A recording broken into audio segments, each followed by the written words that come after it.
Good evening. We'll bring the Assembly Ways and Means Committee meeting back to order. And we'll go back to our agenda. And we will open the hearing for Assembly Bill 85, which authorizes the management of designated invertebrates.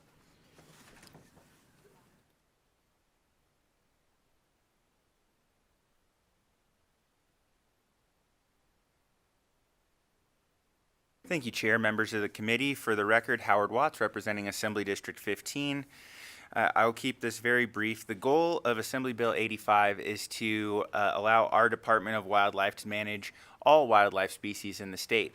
Currently, our statutes are constructed in a way that does not allow them to manage bees and butterflies, many of which are in need of conservation efforts in this state, and that is primarily what this bill is seeking to address, is to make sure that if they have the opportunity to do things that can help those species and help prevent those species from being listed under the Federal Endangered Species Act, which comes with a whole host of other complications, we want them to be able to have the ability to do that.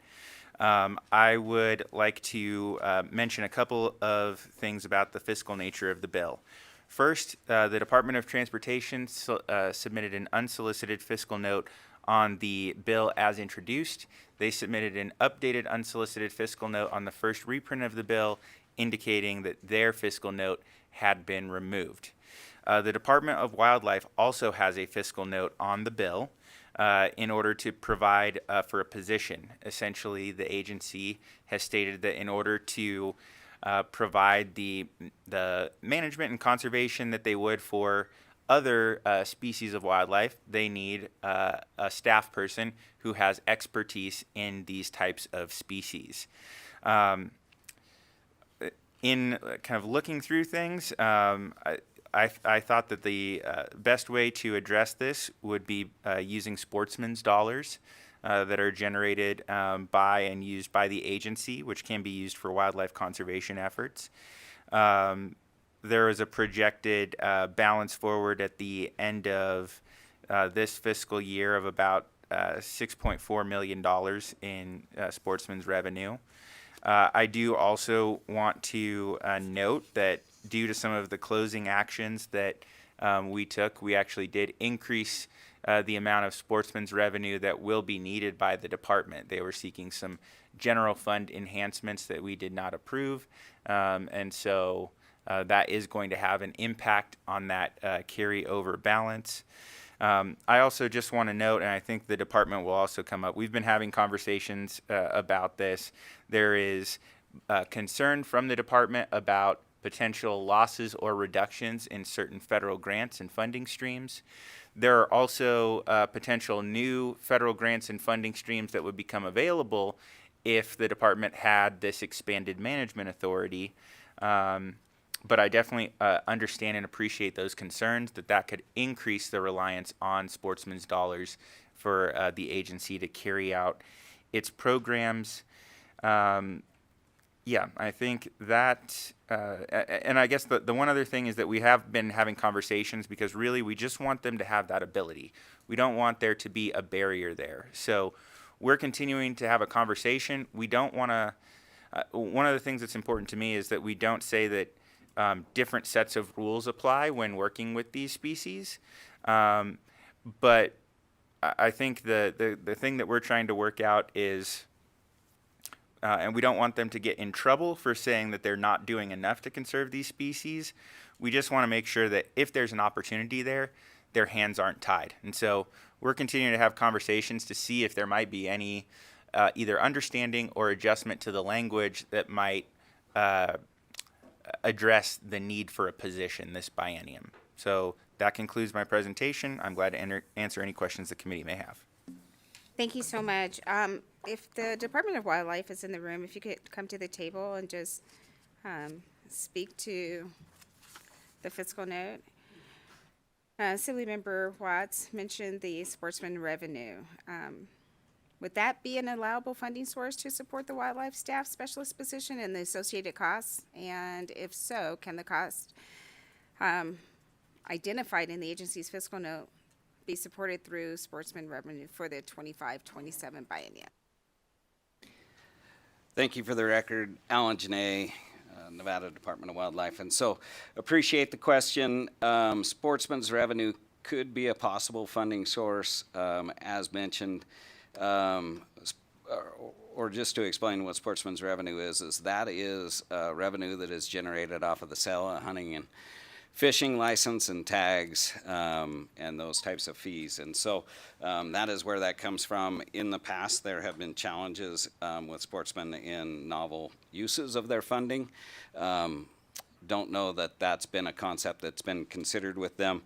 But to add on to the fact of whether there would be enough and would there be a possible use, we support the idea of this.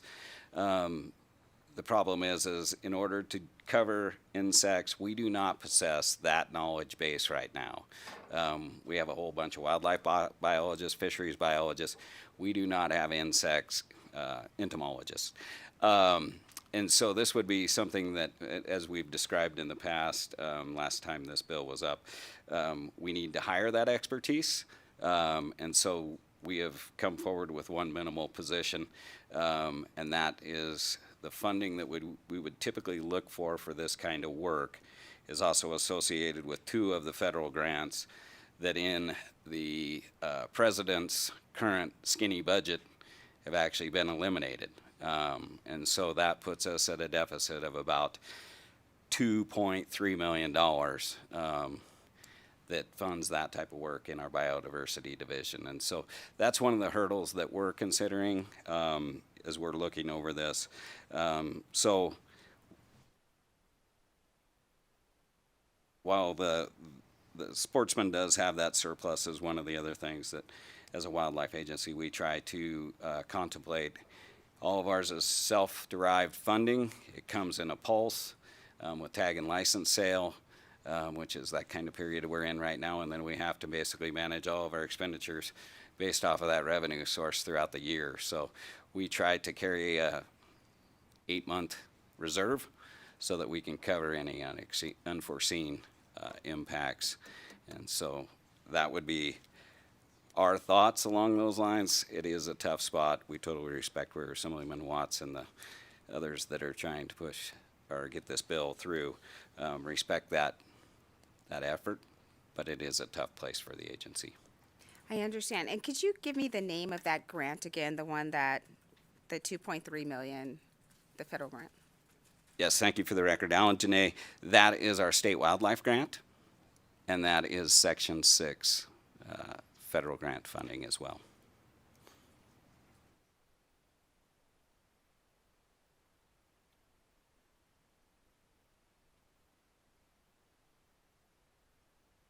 And my next question, because you would have to find an employee that has the expertise that would be needed for this bill, do we have that talent base within the state, or do you know of anyone that would fit the description for what this job would require?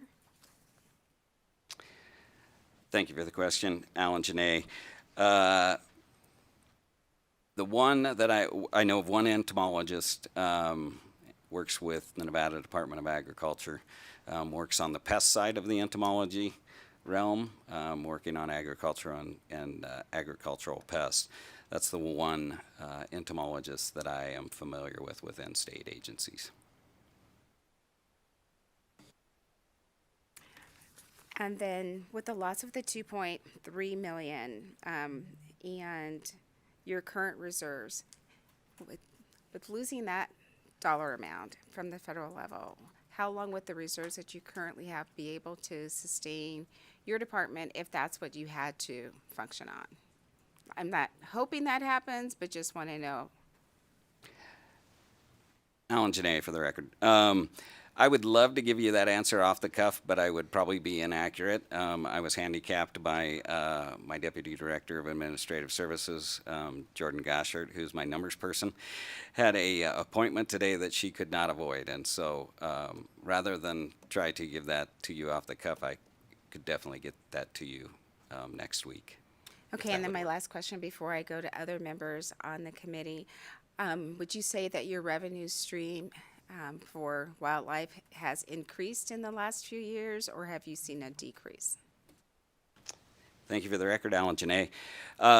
We have been striving to promote our hunting and fishing licenses, so those have continued to go up. But at the same time, our major funding component, which is wildlife and sport fish restoration funds from the federal grant program, which is Pittman-Robertson Act and Dingell-Johnson, have actually decreased $5.2 million in the last 2 years. So we're on a slide, and that's the unfortunate part. We can't predict where it goes because it's excise tax off of sporting goods. And Howard Watts, for the record, I just want to note I have been trying to do my part on the sportsman side to help keep this budget propped up. We all need to go fishing. Members, any other questions?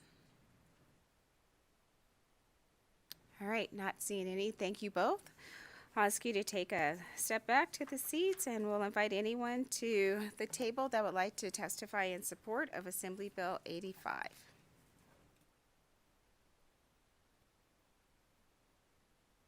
Good evening.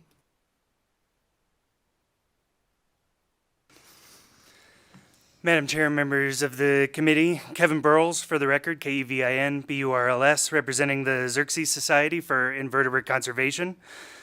We are North America's largest invertebrate conservation organization. We have staff members across the country. I myself live just north of here in Washoe Valley.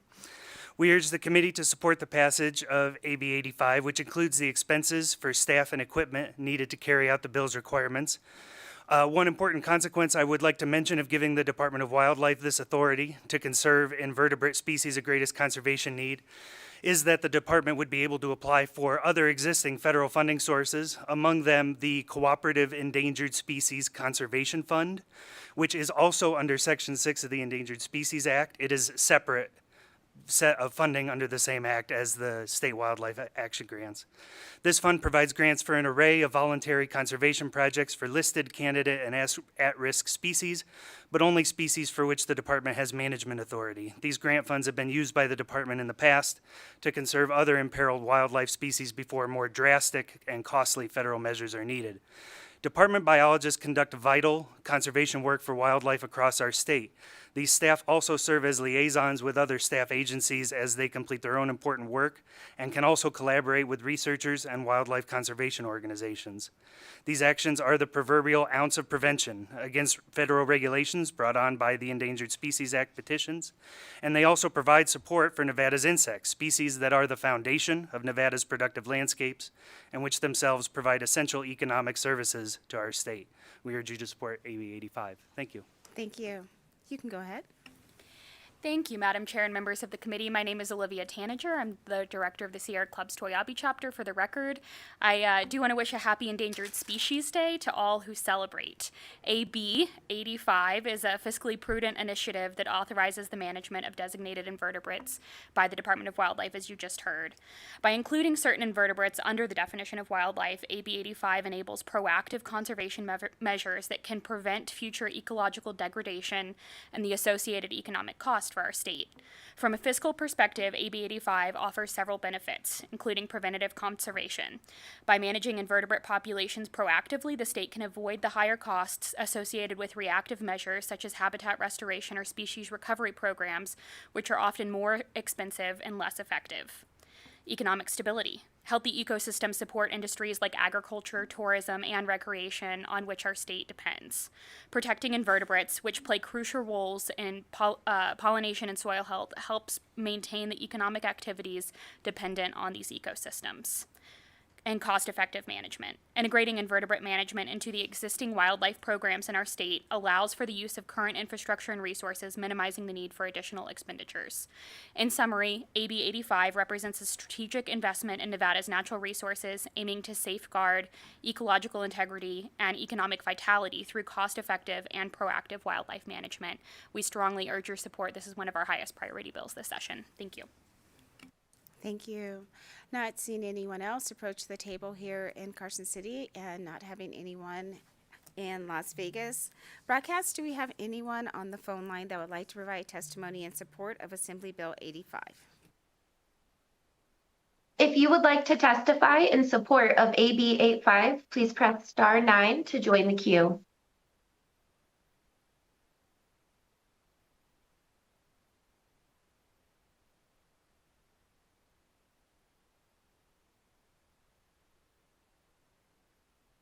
Hello, committee, members of the committee. My name is Laurel Saito. I am the Nevada Water Strategy Director for the Nature Conservancy.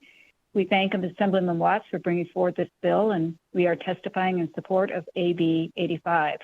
Invertebrates are a critical part of ecosystems and are integral to food webs. They also play an important role in our food system economy, acting as pollinators for our crops. We support Assembly Bill 85 because we believe in the value of managing designated invertebrates for conservation for the greater health of Nevada ecosystems, and this aligns with Nevada Department of Wildlife's mission. We urge your support. Thank you. Next caller? Chair, there are no additional callers in support. Thank you so much. And we'll move to opposition. Is there anyone here that would like to provide testimony in opposition of Assembly Bill 85? Not seeing anyone come to the table here in Carson City or in Las Vegas. Do we have anyone on the phone line that would like to provide testimony in opposition? If you would like to testify in opposition for AB 85, please press star 9 to join the queue.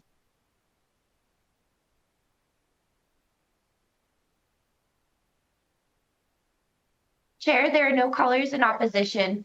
Thank you so much. Then we will move to neutral. Is there anyone here that would like to provide neutral testimony on Assembly Bill 85?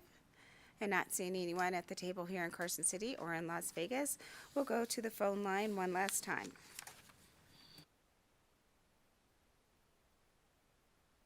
If you would like to testify in neutral for Assembly Bill 85, please press star 9 to join the queue.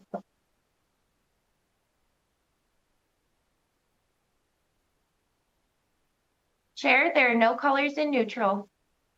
Thank you so much. Any closing comments? Way to be on theme, Chair. Howard Watts for the record. Thank you. And with that, we will close the hearing on Assembly Bill 85. And we will open the hearing on Assembly Bill 92, which revises provisions relating to elections.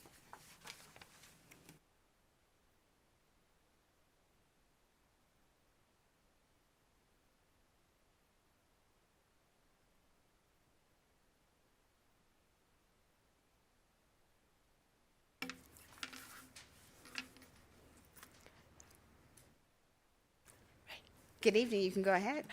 Good evening, Chair Monroe Moreno and members of the committee. I'm Jill Dickman, and I represent District 31, Northeast Sparks, bits of the North Valleys of Reno. And I am very grateful to have this opportunity to discuss the fiscal note on AB 92. And I'm going to be really, really brief unless people want to talk policy, because I know we've all had a super long day. AB 92 seeks to reinstate the requirement that rooms and spaces in certain public buildings be made available to a state or county central committee of a major political party. This, prior to 2021, this was in statute for years. And when we removed all of references to political parties, this was stripped out of the statute as well. So when we presented the bill, NSHE put a loss of revenue fiscal note on the bill. And we had never intended for NSHE to be a part of this. I don't know if any of the parties who have had meetings in NSHE buildings. And so we submitted an amendment, and the amended bill that was passed out of LegOps caused NSHE to give us an unsolicited fiscal note of $0. And so that's pretty much it, unless people have questions.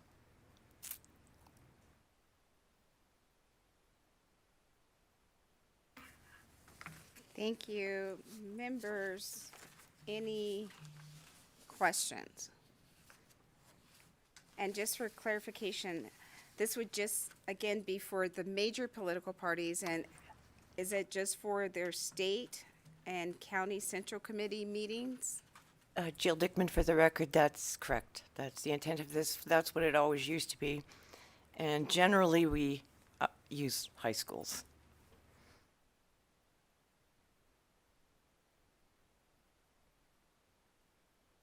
Any questions? Not seeing any. Thank you so much. I'll invite anyone to the table that would like to provide testimony in support of Assembly Bill 92. Seeing that all of the fiscal notes for the loss of revenue have been removed on the bill. Not seeing anyone come to the table here in Carson City and no one in Las Vegas. We'll go to the phone line. Broadcast, do we have anyone joining us on the phone that would like to provide testimony on Assembly Bill 92? To testify in support for Assembly Bill 92, please press star 9 to take your place in the queue.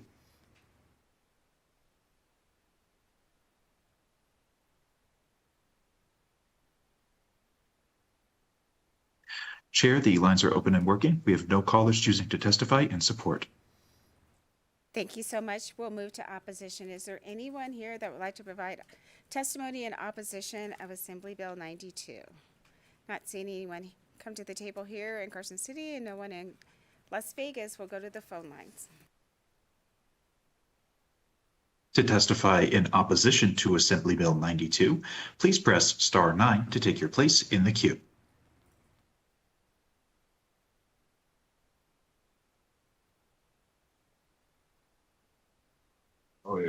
Chair, we have no callers in opposition at this time. Thank you so much. Then we will move to neutral. Is there anyone that would like to provide neutral testimony on Assembly Bill 92? Not seeing anyone come to the table here in Carson City and no one in Las Vegas. We'll go to the phone lines one last time. To testify in neutral to Assembly Bill 92, please press star 9 to take your place in the queue.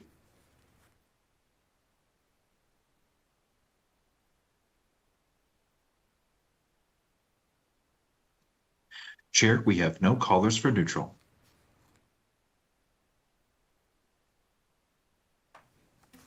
Thank you so much. Jill Dickman, for the record, I just wanted to thank you again for taking time to hear this bill with the busy schedule you have. Thank you. And with that, we will close the hearing on Assembly Bill 92. And we will open the hearing on Assembly Bill 93, which revises provisions relating to public employees. Good evening. Thank you, Chair. Thank you, Committee. My name is Brian Hibbets.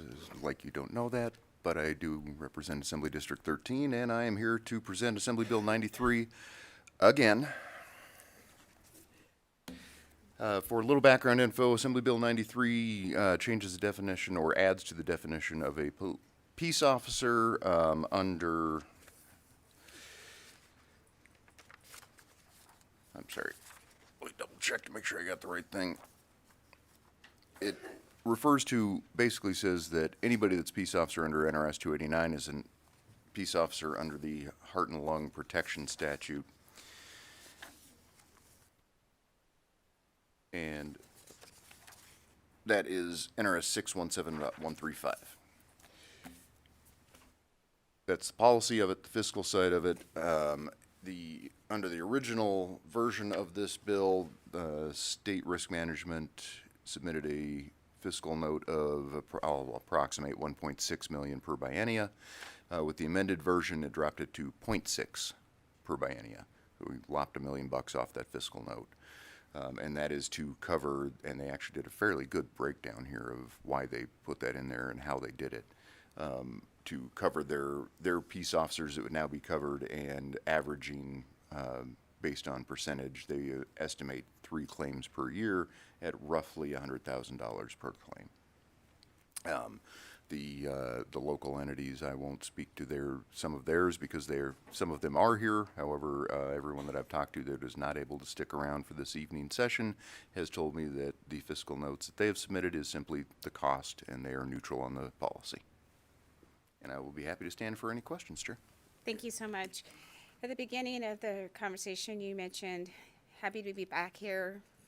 What happened the last time you were before this committee with this piece of legislation? Brian Hibbets for the record. Thank you for the question, Chair. I appreciate that. This bill I brought in the last session, slightly different version from what we're seeing here. It was not quite as expansive, and it passed out of Policy Committee, it passed out of this committee, and it passed out of the floor with 2 days left in session, and went to Senate Finance where it died. This time it is a slightly different version. I have different sponsors that co-sponsors that I'm very grateful for that I hope will help me get this over the line this time. And in my research, it seems that every session a bill is brought on this subject, and this bill will eliminate that because it covers everybody that is categorized as a peace officer in the state of Nevada. There should not be a reason to come back here next session and do this again. Thank you so much. If there's any agencies that were able to stick around with us, we're going to have a lot of long nights for the next 17 days to speak to their fiscal note. That would be great if you could come to the table.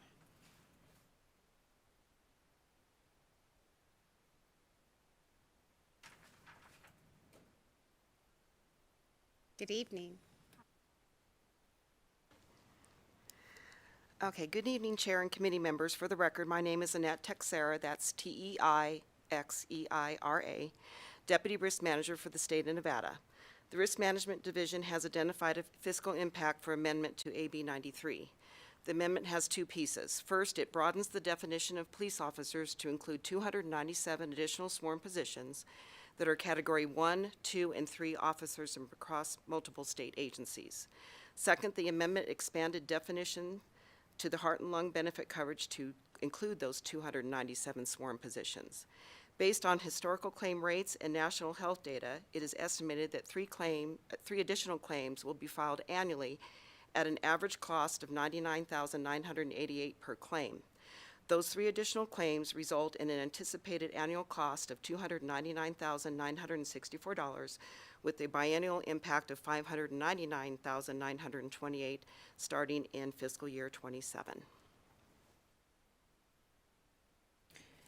Thank you so much for that additional information. And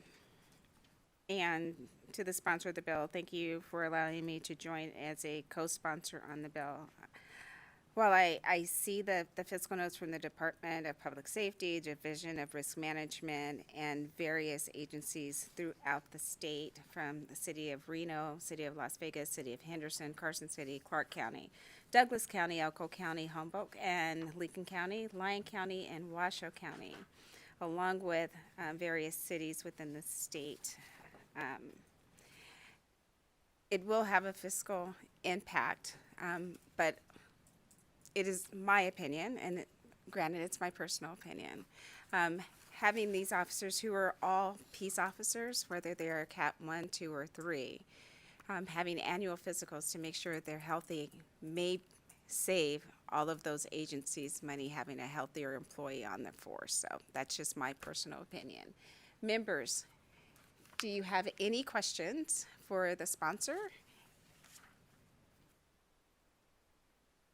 That's any. Thank you so much for sticking around with us tonight. Hopefully we don't do this to you again before session's over.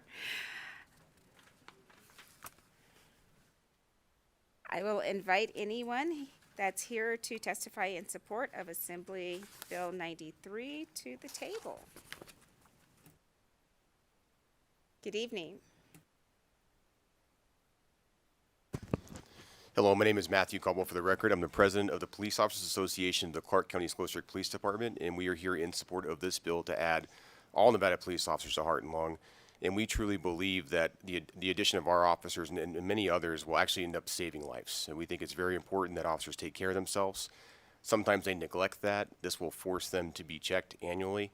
It is a high-stress job. A lot of things happen. It's very, very important to us. Thank you for your time. Thank you. You can go ahead. Good evening. I'd change it from good morning, but for the record, Dan Gordon, Gordon. Good evening, Madam Chair and members of the committee.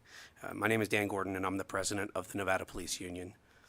I represent the men and women of the Nevada State Police, including officers working for the Capitol Police Division. Nevada Police Union fully supports this important bill to include our brothers and sisters in this very important program alongside those that are already covered. And we urge the committee to support the bill as well. Thank you. Thank you both, and thank you for sticking around. Not seeing anyone else approach the table and not having anyone in Las Vegas, let's go to the phone line and see if we have anyone that would like to provide testimony in support of Assembly Bill 93. Thank you, Chair. There are no callers at this time. Thank you. Then we'll move to opposition. Is there anyone that would like to provide testimony in opposition of Assembly Bill 93? Not seeing any here in Carson City or in Las Vegas. By chance, do we have anyone on the phone line at this time? Thank you, Chair. There are no callers at this time. Thank you so much. And we'll move to the neutral position. Is there anyone that would like to provide neutral testimony on Assembly Bill 93? Not seeing any here in Carson City and none in Las Vegas. I assume there is no one on the phones. Is that correct? Yes, Chair, that is correct. Thank you so much. Are there any closing comments? Thank you, Chair. Brian Hibbets for the record. Just on the policy side of this, having been subject to this myself during my career in law enforcement, having that forced annual physical as a component of this coverage made me a healthier person, and I'm grateful for it, even though I complained about it every year when I had to go do it. But I'm grateful for it. Thank you very much for your time. I too hated it every year. So with that, we will close the hearing on Assembly Bill 93. And just one moment, we will move into our work session.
Okay, members, we will open the work session on Assembly Bill 559, and I'll turn it over to our Chief Fiscal Analyst, Ms. Kaufman. Thank you, Madam Chair. So Assembly Bill 559 makes a supplemental appropriation of $1.2 million in 2025 for the Attorney General's extradition coordinator budget account. I would note that there was a budget amendment that was recommended for this particular supplemental appropriation, and the amount that was requested was $1,518,027. And with that, Madam Chair, I'd be happy to answer any questions. Thank you, members. Any questions on Assembly Bill 559? Seeing none, I'll accept a motion to amend and do pass. Amend and do pass.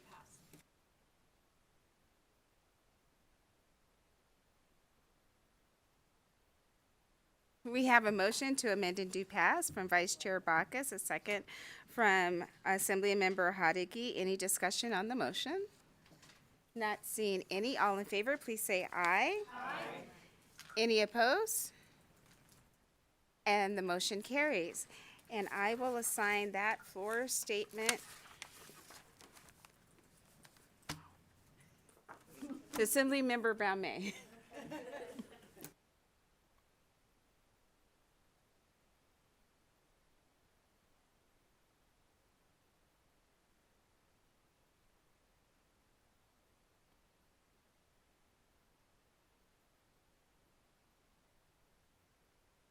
The next item on our work session will be Assembly Bill 561, which makes an appropriation, a supplemental appropriation, and I'll turn it over to our Chief Fiscal Analyst, Ms. Kaufman. Thank you, Madam Chair. Assembly Bill 561 was heard today, May 16th, 2025. This bill, as introduced, made a supplemental appropriation of $18.6 million to the Division of Forestry. The agency requested that this supplemental appropriation be amended to $20,733,824. And Madam Chair, that concludes my summary. Members, any questions? Not see any, I'll accept a motion. Move to amend and do pass. Thank you. We have a motion to amend and do pass from Vice Chair Bacchus, second from Assemblymember Hadigi. Any discussion on the motion? Not seeing any. All in favor, say aye. Aye. Any opposed? The motion carries. Moving on. Oh, assignment. Oh, we'll give that floor statement to Assemblymember Anderson. Thank you.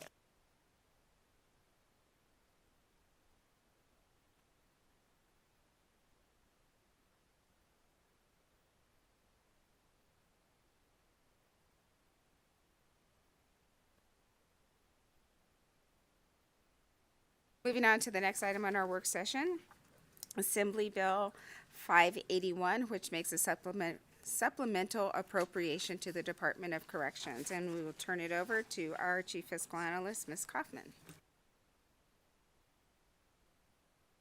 Thank you, Madam Chair. Assembly Bill 581 was heard today, May 16, 2025. Assembly Bill 581, as originally submitted, provided a supplemental appropriation of $6.6 million to the Department of Corrections. There was a budget amendment that was proposed for a total of $44,741,565. Of which $11.1 million were for shortfalls in non-personnel expenditure categories, and $33.6 million were for shortfalls in personnel categories. And that concludes my summary of the bill. Thank you so much. Members, any questions? Not seeing any, I'll accept a motion.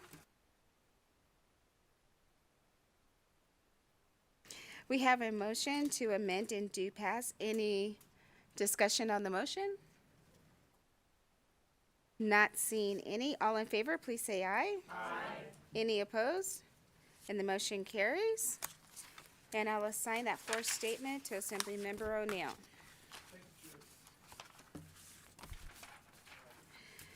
Moving on to the last item on our work session agenda, and that is Assembly Bill 586, which makes a supplemental appropriation. And I'll turn the mic over to our Chief Fiscal Analyst, Ms. Kaufman.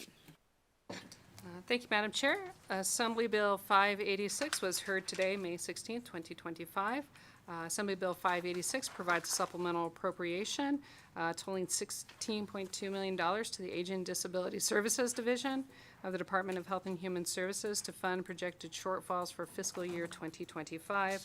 Madam Chair, there were no amendments that were provided during the hearing, and that concludes my summary.